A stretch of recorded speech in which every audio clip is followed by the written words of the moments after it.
Assalamualaikum warahmatullahi wabarakatuh. Teman-teman sekalian, kita akan lanjutkan membaca bareng buku The Model for Smart Parents yang ditulis oleh Ustadz Nobriadi Hermani dan istri beliau Tin Rahmawati, Ibu Tin Rahmawati. Kita bisa lihat daftar isinya teman-teman. Jadi ada 33 cerita menarik tentang konsep yang Ustadz Nobriadi Hermani tawarkan kepada kita. Kita akan baca satu persatu. Siapkan secangkir teh atau kopi, duduk yang tenang. Kemudian kita dengarkan pelajaran demi pelajaran. Bismillahirrahmanirrahim. Pendahuluan. Malam itu, 6 Februari 2015, saya menyampaikan kuliah online via WhatsApp atau Kulwap untuk para orang tua yang tergabung dalam kelompok Homeschooling Muslim Nusantara Yogyakarta. Materi pengantar di kajian ini kemudian dalam perjalanannya menjadi materi untuk seluruh kajian WA cabang-cabang Homeschooling Muslim Nusantara yang berjumlah 27 grup di 25 wilayah seluruh Indonesia. Izinkan saya mencuplik dengan modifikasi materi tersebut sebagai pendahuluan di buku ini. Semoga pembaca bisa menangkap cita-cita besar di balik penulisan buku The Model for Smart Parents ini. Cita-cita yang mudah-mudahan bisa memantik Anda untuk bersama-sama bergerak dalam satu langkah mencetak generasi penerus yang tidak hanya sukses dan bahagia, tetapi juga kontributif dalam membangun peradaban barokah. Berikut ini materi pengantarnya.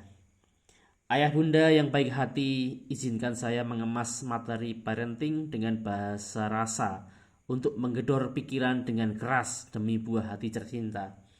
Saat ini saya juga ingin menggedor pikiran ayah bunda demi anak-anak kita agar mereka kelak mampu menjadi para penyelamat kehidupan. Bukan sekedar menyelamatkan diri di era kegagalan, saya ingin anak-anak kita mampu bahu-membahu membangun peradaban barokah. Ayah bunda yang bahagia, masih ingatkah Anda saat-saat romansa indah bertahun yang lalu? Saat ayah berada dalam puncak kekhawatiran, merasa penat fisik dan batin, kemudian merasakan kelegaan dan kebahagiaan tiada tara. Saat tubuh dan jiwa bunda terasa terguncang, perih, teragitasi dan tiba-tiba buyar seketika karena hadiah terindah itu tiba.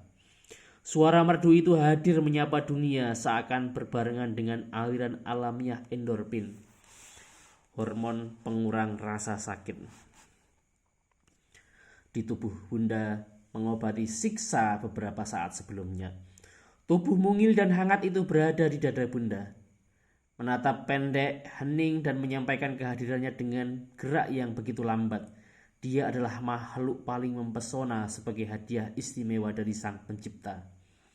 Ayah bunda yang budiman, saya tidak sepenuhnya setuju dengan puisi Khalil Gibran yang berjudul Anak-anakmu. Dia di situ mengatakan, anak-anakmu bukanlah anak-anakmu. Tidak, mereka adalah anak-anak kita yang diberikan olehnya dengan hak. Sebelum balik mereka hanya milik kita. Sang Khalik telah menghibahkan pada kita. Tidak sekedar untuk dimiliki, tetapi sebagai amanah yang ada pada setiap orang tua. Kehadirannya pada dasarnya beban berat di pundak kita. Terasa lebih berat lagi karena mereka hadir di saat dunia memasuki era kegagalan.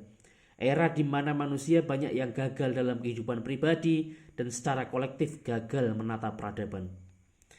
Ayah bunda yang hebat, tubuh mungil yang terlihat lemah itu adalah sosok ajaib. Suatu saat dia bisa menjelma menjadi sosok-sosok penyelamat kehidupan. Sebagaimana cerita-cerita yang telah tergores indah dalam buku sejarah, tubuh yang kecil itu pernah menjadi seorang Umar bin Khattab, sang pemimpin sejati. Pernah menjadi Khalid bin Walid, panglima perang tiada dua. Pernah menjadi Muhammad Al-Fatih, sang pembebas. Pernah menjadi Imam Malik, Imam Hambali, Imam Hanafi, Imam Syafi'i, dan banyak lagi ulama-ulama istimewa sepanjang masa. Pernah juga menjadi Ibnu Khaldun, Khawarizmi, Al-Kindi, Al-Jabbar, dan ilmuwan-ilmuwan yang super cerdas. Tubuh mungil itu bisa menjelma menjadi siapa saja. Ini sebuah keajaiban, bukan? Ayah bunda yang bijak, kalau mau jujur, akan dijadikan apakah anak-anak ayah bunda kelak? Bukankah ada pepatah lama di dunia pengembangan diri? Everything is created twice, first in the mind and then in reality. Segala sesuatu dibuat dua kali. Pertama dalam pikiran atau perencanaan, dan kedua dalam kenyataan atau realisasi. Cobalah ingat lagi berbagai karya manusia di alam ini.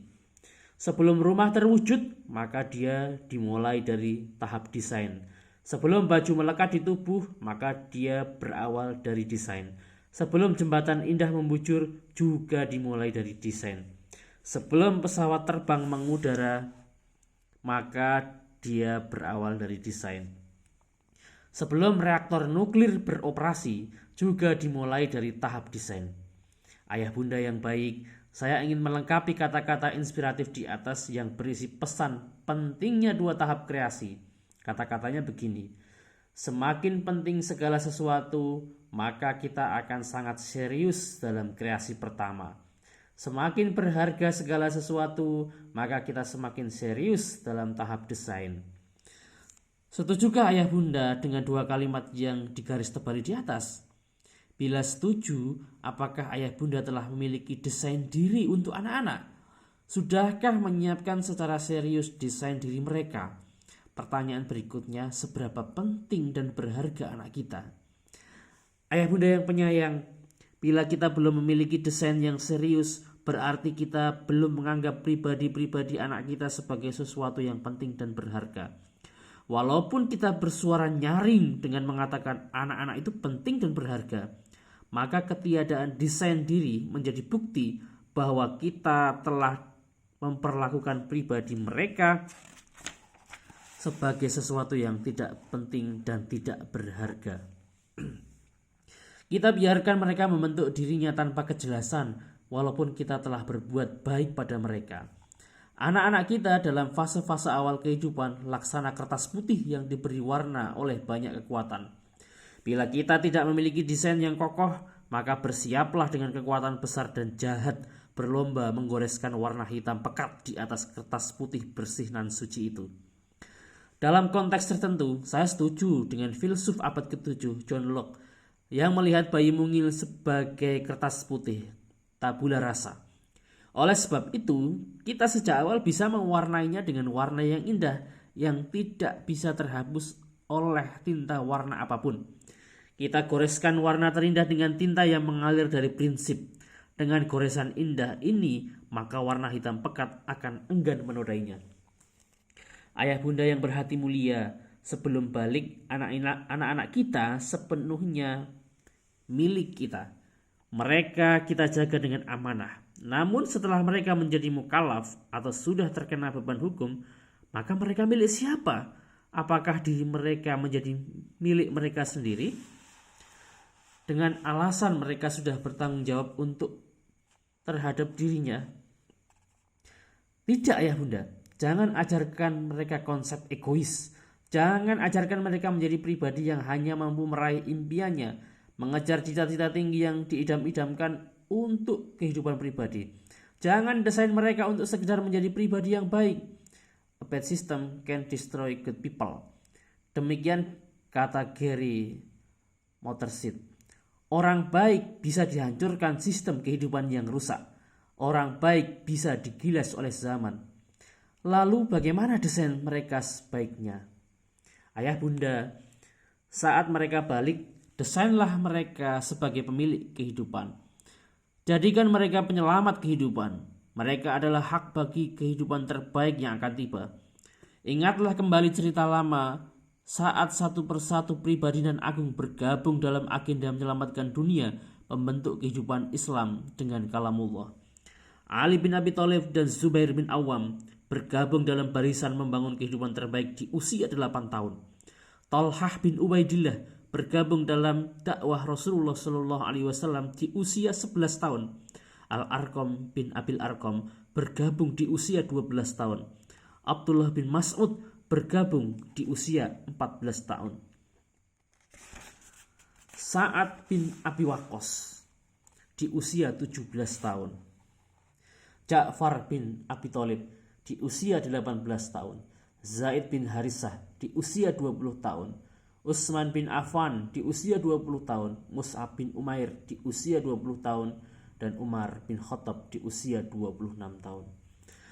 Ayah bunda yang berhati mulia, milikilah desain diri untuk anak-anak kita sehingga mereka tidak hanya menjadi orang baik tetapi juga menjadi orang hebat. Orang hebat itu tidak dapat dirusak oleh sistem yang buruk. A bad system can destroy good people, but I cannot destroy the great one.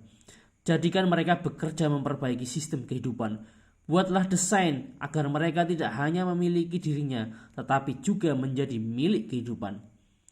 Milik kehidupan Islam di masa depan. Jadikan pikiran dan otot-otot mereka bekerja merangkai peradaban barokah.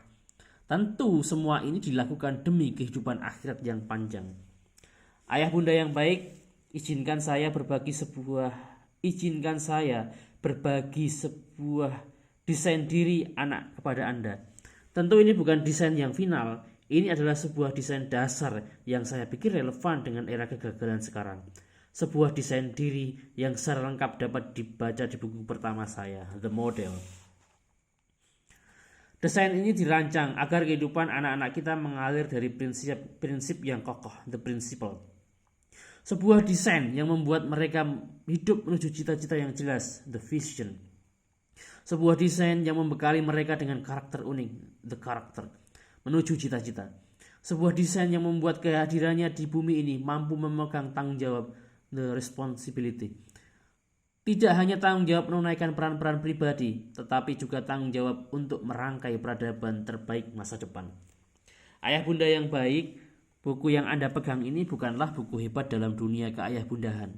Hanya kumpulan pengalaman dan pengetahuan kami dalam mendidik anak-anak berdasarkan konsep yang ada di buku The Model. Saya berharap buku ini dapat menjadi salah satu referensi Anda dalam mendidik anak-anak. Sebagai salah satu bukti keseriusan dalam menyiapkan generasi penerus yang sukses, bahagia dan kontributif dalam membangun peradaban barokah. La haula wala quwata illa billah, wallahu a'lam bishawab. Teman-teman, kita sudah baca resapi dan akan kita ikuti di pembacaan buku di halaman yang berikut-berikutnya, insya Allah. Jangan lupa subscribe. Assalamualaikum warahmatullahi wabarakatuh.